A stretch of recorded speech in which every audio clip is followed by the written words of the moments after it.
গত পর্বে আপনাদেরকে দেখিয়েছিলাম হরিদ্বার থেকে বাসে করে কুন পর্যন্ত এসে সেখান থেকে শেয়ার ক্যাব নিয়ে আমরা রাশি ভিলেজ পেরিয়ে আকতলিধার পর্যন্ত এসে পৌঁছেছিলাম।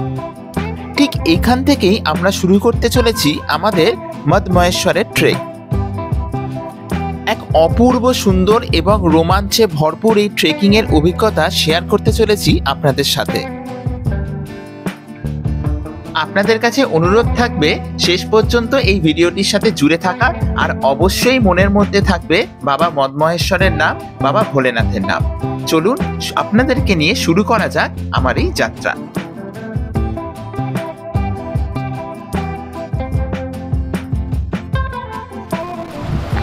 এখানে আকতলিধার থেকে দেখুন মদমহেশ্বর 14.550 কিলোমিটার, নানু 9 কিলোমিটার, খড়িয়াখাল 7.250 কিলোমিটার, বন্তলি 5.150 কিলোমিটার, গন্ডার 4.25 কিলোমিটার। তো আমরা চেষ্টা করছি, এখন যে ট্রেকিংটা করছি আমরা চেষ্টা করব গন্ডারে গিয়ে স্টে করার মতো যদি হয়, অথবা বন্তলি। তো দেখা যাক আমরা কত দূর পৌঁছতে পারি।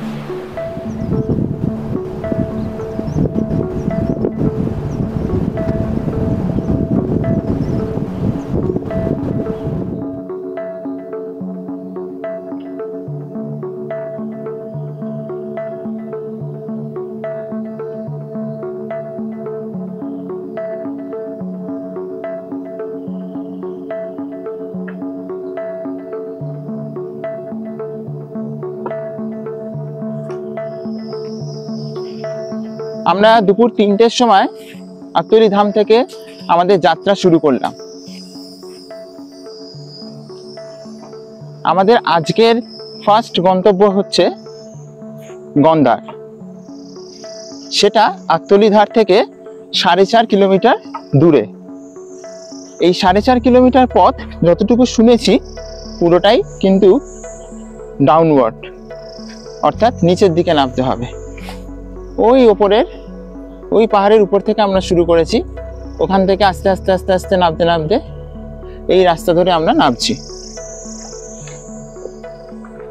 মদমহেশ্বর ট্রেকের সব থেকে যেটা ইউনিক ব্যাপার সেটা হলো একদম নেচারের র ফিলিংস এখানে রয়েছে।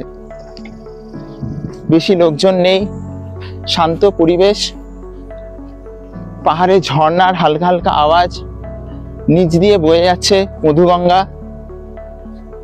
আর সারাক্ষণ এই ঝিঝি পোকাদের ঝিঝি আওয়াজ।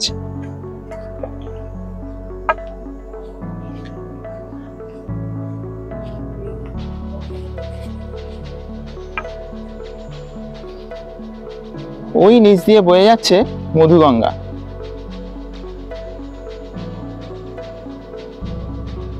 এই মধুগঙ্গা গিয়ে আবার মন্দাকিনী নদীর সাথে মিশেছে। দেখতে দেখতে 1 কিলোমিটার চলে এলাম। মদমহেশ্বর 13.5 কিলোমিটার দেখাচ্ছে, আর গন্ডার 3.25 কিলোমিটার দেখাচ্ছে। তো 1 কিলোমিটার আমাদের জার্নি হয়ে গেল। ব্যাপারটা হচ্ছে এখানটা আমাদের জার্নিটা শুরু করার আগে এক পশলা বৃষ্টি হয়ে যাওয়ার জন্য বেশ ঠান্ডা হয়ে গেছে, ঠান্ডা হাওয়া দিচ্ছে। মানে ক্লান্তিটা কিন্তু একদমই নেই। ঠান্ডা ঠান্ডা হাওয়া দিচ্ছে, আর একদম ন্যাচারাল বিউটি যেটাকে বলে, মানে চারিদিকে সবুজ, কোনো আওয়াজ নেই, গাড়ি ঘোড়ার আওয়াজ নেই, দোকানপত্রের আওয়াজ নেই। ঘোড়ার সংখ্যাও, সব থেকে বড় কথা হচ্ছে ঘোড়ার সংখ্যাও অনেক অনেক অনেক কম। 1 কিলোমিটারের মধ্যে মাত্র 2-3টে ঘোড়া দেখেছি। কেদারনাথে যেরকম মানে মানুষের থেকে ঘোড়ার সংখ্যা বেশি, এখানে কিন্তু তা নয়। তো হাঁটতে খুব ভালো লাগছে। তবে একটা জিনিস, মেঘ ডাকছে ওদিকে গুড় করে, জানি না হয়তো আবার বৃষ্টি হতে পারে। একদিকটা পরিষ্কার, আবার আরেক দিকটা মেঘ রয়েছে। অ্যাকচুয়ালি এই 2-1 দিনের একটু বৃষ্টি আর স্নোফলের প্রেডিকশন রয়েছে। তো স্নোফল তো অলরেডি হচ্ছে এটুকুনি শুনেছি, বৃষ্টিটা খুব একটা বেশি হচ্ছে না, ওই অল্প কিছুক্ষণের জন্য বৃষ্টি হচ্ছে এই দুপুর বিকেলের দিকেই। তো হোপফুলি সেরকম কিছু অসুবিধা হবে না।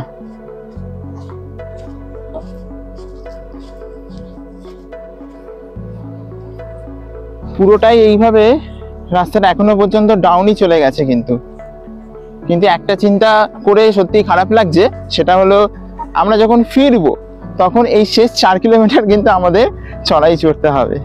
এমনি তখন শরীরে কিছু থাকে না, এক্সস্টেড, এনার্জি অনেকটা কমে যায়, তার উপর আবার এই চড়াই, ওরে বাবা রে। ঠিক আছে, শুয়ে নেব, ভোলেনাথ চাইলে সবকিছু হয়ে যাবে। আবার কিন্তু বৃষ্টি শুরু হয়ে গেল, এই হলো আকাশের অবস্থা। বৃষ্টি হওয়ার জন্য, বৃষ্টির জল পড়াতে, যেহেতু পুরোটাই এটা পাথরের রাস্তা এবং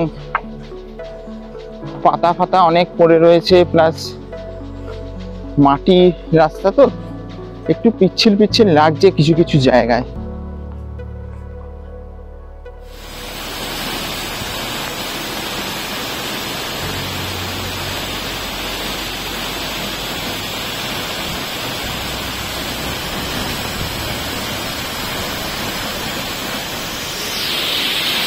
হঠাৎ করে আবার বৃষ্টি শুরু হয়ে যাওয়ার জন্য রেনকোট পরে নিতে হলো, দেখতেই পাচ্ছেন কি অবস্থা। আর ক্যামেরা কিন্তু ভিজে যাচ্ছে, এখন মানে ভিডিও করতে পারছি না, বৃষ্টিটা না কমা পর্যন্ত কিন্তু ভিডিও করতে পারছি না। বেশ ভালো জোরে আবার বৃষ্টি পড়ছে।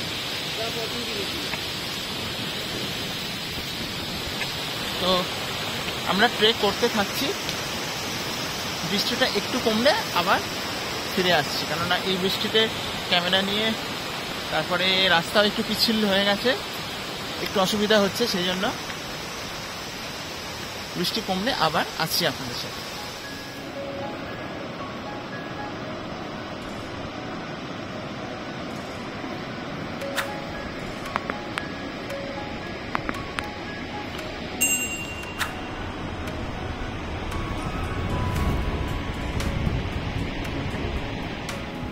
এইরকম পুরো ন্যাচারাল রাস্তা, বিশাল বড় বড় পাথর এই রাস্তার উপরে যেন ঝুলন্ত অবস্থায় রয়েছে, আর রাস্তা এবড়ো খেবড়ো পাথুরে, বৃষ্টি হওয়ার জন্য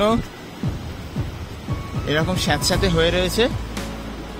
দেখুন এই বিশাল পাথরটি কিভাবে ঝুলছে এই রাস্তার উপরে।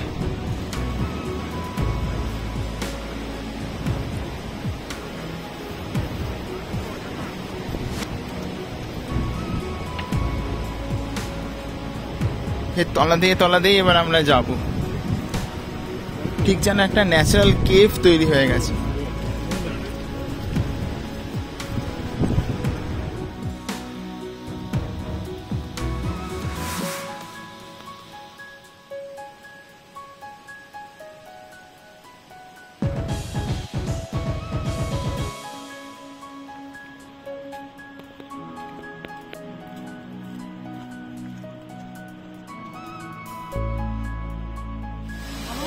আবার একটা সুন্দর ওয়াটারফলস, পুরো রাস্তাটা মানে পুরো ট্রেকিং ট্রেলটাই কিন্তু এতটাই সুন্দর, চারিদিকে শুধু সবুজ, ঝর্ণা, পাহাড়, আর মাঝখান দিয়ে কিন্তু আমরা হেঁটে চলেছি। জয় বাবা মহাত্মন মহেশ্বর।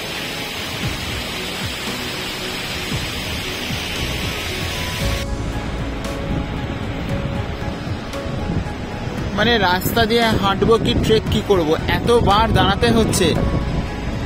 আর তার কারণটা হচ্ছে এই সামনের এই অপরূপ সুন্দর দৃশ্য, মানে প্রকৃতি কিভাবে যে এখানে উজাড় করে দিয়েছে বলার মতো নয়।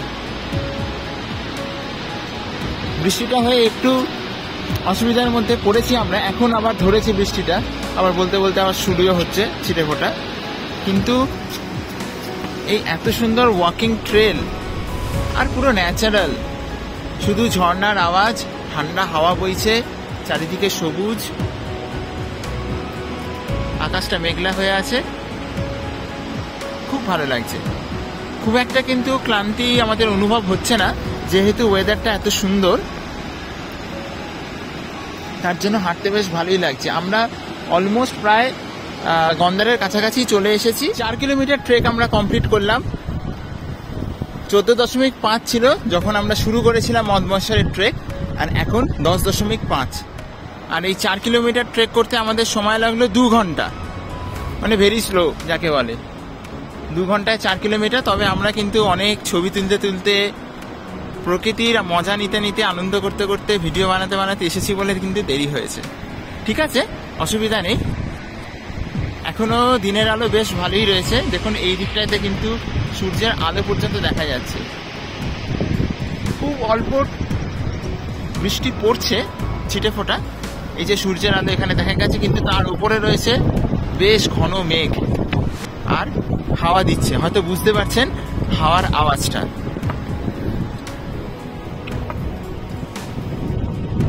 আর এর মাঝখান দিয়েই আমরা দুজন হেঁটে চলেছি। গাছে কত লেবু হয়েছে, এগুলো কমলা লেবু তাই না?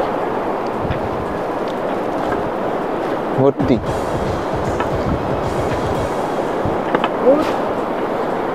এই যে ঠিক যেন হাত বেড়ালেই পাওয়া যাবে। এখন আমরা এগোচ্ছি বনতলির দিকে। ঘড়িতে সময় 5:27। এদিকটা পাহাড়টা আমি দেখাতে বলবো, অপূর্ব সুন্দর স্নোফল হয়েছে। আমার তো মনে হয় আজকেই ফ্রেশ স্নোফল। হালকা কোথা হতে একটু সূর্যের আভা পড়েছে, যার জন্য একটু লাল মতো লাগছে। যদি একটু জুম করা যায়,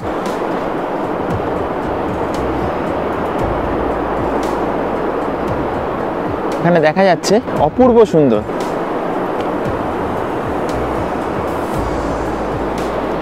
তো গন্দারে আমরা মিনিট 15 মতো কাটালাম। ওখানে চা খেলাম, একটু বসলাম, জল ফল খেলাম। হাতে সময় আছে সেহেতু আমরা আরেকটু এগিয়ে যাচ্ছি বনতলির দিকে। বনতলির লোয়ার বনতলি আর আপার বনতলি বলে দুটো জায়গা রয়েছে। আমরা আপার বনতলিতেই যাচ্ছি। বেসিক্যালি আজকে এগিয়ে যাওয়ার মেন উদ্দেশ্য হলো কালকে যাতে আমাদের অসুবিধা না হয়, কেননা কালকের জার্নিটাই হবে সব থেকে টাফ, পুরোটাই চড়াই। আজকে তো গন্দার পর্যন্ত ম্যাক্সিমামটাই ডাউনই ছিল। 4 কিলোমিটারের মধ্যে ওই 500 মিটার মতো একটু চড়াই ছিল, তারপরে বাকিটা ডাউন ছিল। তো সেই জন্য আলো আছে যেহেতু, এনার্জিও আছে যেহেতু, সেই জন্য এগিয়ে যাচ্ছি বনতলির দিকে। গন্দারেও আপনারা থাকতে পারেন, থাকার ভালো ফেসিলিটি রয়েছে, খাওয়া দাওয়া ওখানে পেয়ে যাবেন। আর প্রসঙ্গত বলে রাখি, রাঞ্চি থেকে আমরা যখন বেরোচ্ছিলাম, ওখান থেকে একজন লোক আমাকে একটা দুটো ফোন নাম্বার দিয়ে দিয়েছিল, আমি শেয়ার করে দেবো আপনাদের। সেই ফোন নাম্বারে ফোন করে আমরা বনতলিতে অলরেডি রুমের জন্য বলে রেখেছি। মদমহেশ্বরে বেশি লোক আসে না বলে আগে থেকে এখানে রুম বুকিংয়ের প্রয়োজন হয় না। তবে এই এখন একটু বেশি, মানে কদিন ধরে এনারা বলছেন যে একটু বেশি লোক আসছে, তো সেই জন্য আগে থেকে বলে রাখলে সুবিধা, নয়তো লাস্ট মোমেন্টে রুম পেতে একটু অসুবিধা হলেও হতে পারে। এইখানটা দেখাতে বলবো, এই পুরো নদী খাতটা কতটা চওড়া জায়গা, এবং খাড়াই পাহাড় নিচে নেমে এসেছে আর নিচ দিয়ে নদী যাচ্ছে। হাঁটার সাথে সাথে ঠান্ডা হাওয়া যেটা দিচ্ছে, এটাতে যেরকম কষ্টটা কম হচ্ছে কিন্তু ঠান্ডাটা বেশ লাগছে। মানে আমার হাত কিন্তু লিটারালি এখন ঠান্ডা বরফ হয়ে গেছে। গ্লাভস এনেছি কিন্তু এখন আর গ্লাভস বার করছি না, কালকে হয়তো গ্লাভস লাগবে।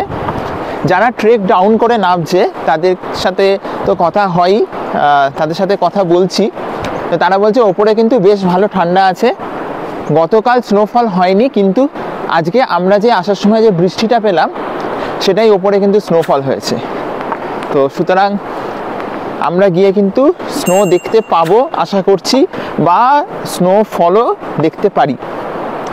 দিনের শুরুতে ওয়েদারটা ভালো থাকছে, ধীরে ধীরে যত বেলা বাড়ছে তত কিন্তু এই বৃষ্টির সম্ভাবনা বা স্নোফলের সম্ভাবনা বেড়ে যায়।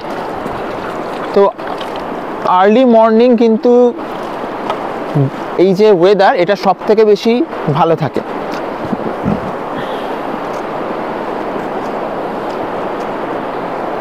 আমাদের কালকের প্ল্যানিং থাকবে, আমরা মোটামুটি 5টা থেকে 5:30টার মধ্যে সকালবেলা আবার ট্রেক স্টার্ট করে দেবো। বানতলি পর্যন্ত চলে যাচ্ছি মানে আমরা 4 আর 2 6 কিলোমিটার মতো এগিয়ে থাকছি। তো আর 8 কিলোমিটার মতো, 8 থেকে 9 কিলোমিটার মতো আমাদের কালকে ট্রেক করতে হবে। কিন্তু মেন যেটা ব্যাপার সেটা হলো কালকের ট্রেকটা পুরোটাই চড়াই, পুরোটাই খাড়াই। সেই 8 কিলোমিটার করতে কিন্তু অনেকটা সময় লাগবে। আমরা টার্গেট নেব 5টা থেকে 5:30টায় বেরোনো এবং ওখানে অ্যাজ আর্লি অ্যাজ পসিবল পৌঁছে যাওয়া, যাতে ওখানেও আমাদের রুম পেতে কোনো রকম অসুবিধা না হয়।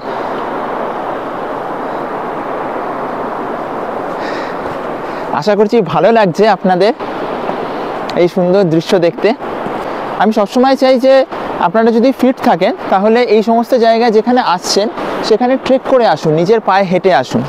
এর কিন্তু মজাটাই আলাদা। বেশি কিছু নয়, একটু শরীরে ফিটনেস লাগবে, হাঁটাহাঁটির মধ্যে থাকতে হবে। এর সাথে সাথে যদি আপনারা এক্সারসাইজ করতে চান তাহলে করতে পারেন, সেটা তো আরও বেশি অ্যাডভান্টেজ। আস্তে আস্তে সন্ধে নেমে আসছে, তো আমরা যত তাড়াতাড়ি সম্ভব বানতলির দিকে এগিয়ে চলেছি, কারণ এখানে কোনো রকমেই স্ট্রিট লাইট নেই, পুরোটাই ন্যাচারাল। তো এখানে কোনো রকমেরই আলোর ব্যবস্থা নেই। সূর্য ডুবে যাওয়া মানে আলো কিন্তু আর হবে না। আর সূর্য ডোবার পরে কিন্তু ঠান্ডাটা একটু বেড়ে গেল। একদম একদম।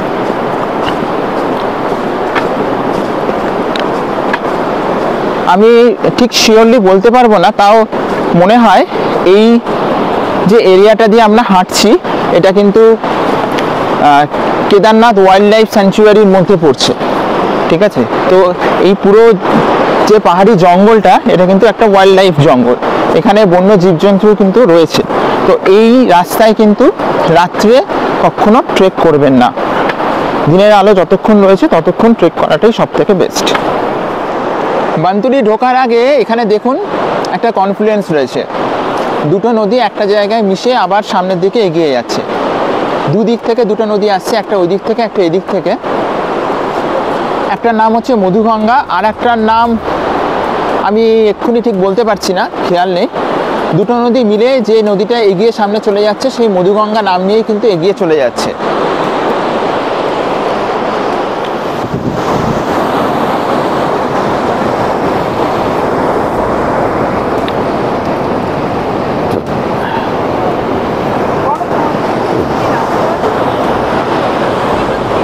আছে আছে, চলো।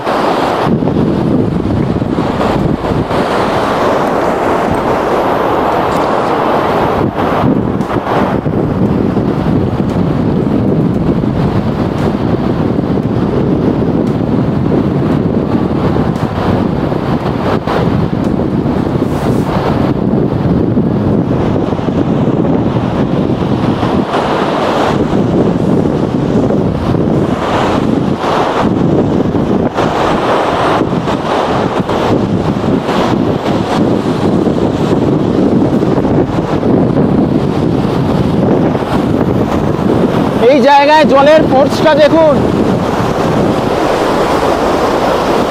ওপর থেকে কিছুই মনে হচ্ছিল না। এখন আমরা একদম জাস্ট এই মধুগঙ্গাটা পেরোচ্ছি একটা বাঁশের সাঁকোর ওপর দিয়ে। জলের ফোর্সটা দেখুন। নদী হ্যাঁ,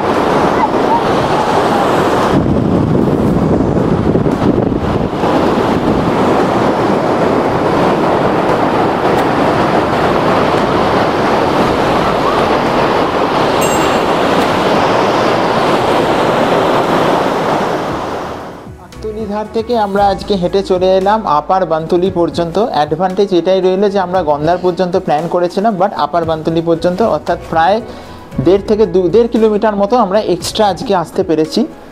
তো এখানে এসে পৌঁছালাম 6টার সময়, বাইরেটা অন্ধকার হয়ে গেছে। এখানে কিছুই, এই যে রুমটা আমার পেছনে দেখতে পাচ্ছেন এরকম রুম, 3 জন একটা বেডে শোয়া যায়, আর তার সাথে সাথে এদিকে আরও একটা বেড রয়েছে, অর্থাৎ 4 জন একটা রুমে কিন্তু থাকতে পারবে। রুমের ডিটেলস সমস্ত কিছু আমি ডিসক্রিপশন বক্সে দিয়ে দেবো। আর এখানে রুমের ভাড়া নিয়েছে আমাদের থেকে হচ্ছে 650 টাকা করে পার রুম। আর খাওয়া দাওয়া কিন্তু আলাদা, খাওয়া দাওয়ার জন্য 120 টাকা বা 125 টাকা সামথিং এরকম বললো। এখানে থালি হবে, থালির মধ্যে ভাত, রুটি, ডাল আর একটা সবজি থাকবে। দেখতেই পাচ্ছেন লেকমুড়ি দিয়ে বসে পড়েছি। দু একটা ইনফরমেশন আপনাদের সাথে শেয়ার করি, সেটা হলো এখানে কিন্তু মোবাইলের নেটওয়ার্ক খুব একটা ভালো নেই, ঠিক আছে। আর সেই জন্য বলবো যে, এবং এর পরবর্তী যে রাস্তা রয়েছে সেখানেও কিন্তু খুব একটা ভালো নেটওয়ার্ক আপনারা পাবেন না। তো আপনাদের বাড়িতে যদি ইনফর্ম করার থাকে তাহলে মোটামুটি গন্ডারের কাছাকাছি দেখলাম নেটওয়ার্ক রয়েছে। জিও বলুন বা ভোডাফোন বলুন বা এয়ারটেল বলুন, এগুলোর মোটামুটি নেটওয়ার্ক রয়েছে, ফোন করা যাচ্ছে। ইন্টারনেটের স্পিডটা বলতে পারবো না। তো আপনারা আপনাদের বাড়িতে যদি ইনফরমেশন দিতে চান তাহলে কিন্তু এর আগে থেকেই একবার দিয়ে দেবে। আর সেকেন্ড হচ্ছে যে এখানে রুমস তো ঠিক আছে অ্যাভেলেবেল রয়েছে, আমাদের রুমেতে গিজারও পর্যন্ত রয়েছে, যেটা আনএক্সপেক্টেড, কিন্তু কারেন্টের সমস্যা রয়েছে। আমরা আসার পর থেকেই দেখছি কিন্তু এটা জেনারেটরে চলছে, সুতরাং গিজার চলছে না। তবে অ্যাডভান্টেজ যেটা পাবেন সেটা হচ্ছে এখানে সমস্ত গেজেটস আপনি চার্জ দিতে পারবেন, সেই নিয়ে কোনো অসুবিধা নেই।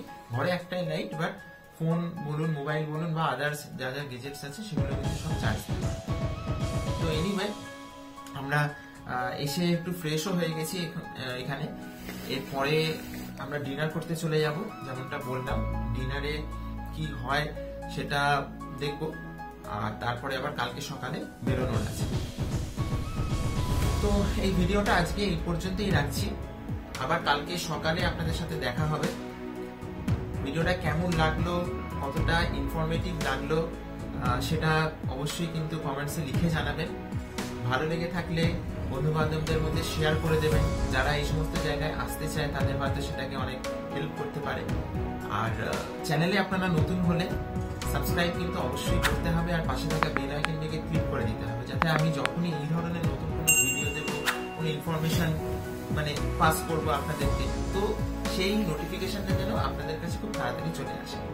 তার কথা একদম বাড়াচ্ছি না, প্রত্যেকবারের মতোই আবার ফিরে আসবো আপনাদের সাথে, আবার জারি থাকবে আমার এই সফর আপনাদের সাথে। ততক্ষণের জন্য টাটা, বাই বাই। দেখা হচ্ছে কালকে একটা নতুন ব্লগে, একটা নতুন সকাল। Good night. এই কাঠের রান্না ওখানে কোথায় হয়? আমাদের মা যখন দাদুর বাড়িতে, মা বাড়িতে তখন এগুলো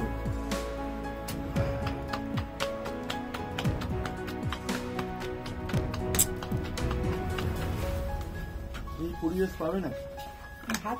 এই যে এই পরিবেশ, এই যে পরিবেশ বলেছেন, তাহলে উনি বসাবেন। ভাত রুটি মিশিয়ে বলেছিলাম, তাহলে বসাবেন, ওনারা বসিয়ে দেবেন। তাহলে চাवल बनाना বুঝলেন, ওই কাঠের যে 10 मिनट में बाद चावल बनेगा। চলেগা, ঠিক আছে। কে কে খাবে ভাত বলে দিন, সেই হিসেবে বসাবে। আচ্ছা আসছে, ও সব আসছে। ওটা রুটি লাগবে, তাহলে সব রুটি বানাতে বারণ করবো, আমাদেরটা পরে বানাবো। হ্যাঁ, কেন কি হয়েছে? আমরা তাড়াতাড়ি খাবো না।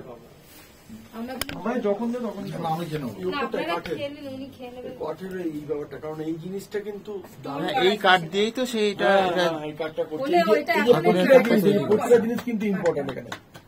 এই জিনিসগুলো আমাদের ওখানে পাবেন না কিন্তু পরিষ্কার এইরকম রান্না ঘরই পাবো না। না। আর কত পরিষ্কার দেখুন, প্রতিটা জিনিস পরিষ্কার। আমাদের বাড়িতে এত পরিষ্কার থাকার আগে সন্দেহ আছে। এই বাঙালি লোকদের দেখেছি প্রতিটা বাসন পরিষ্কার পরিষ্কার করে। আর তোমরা কি খাবে সব? রুটি না ভাত?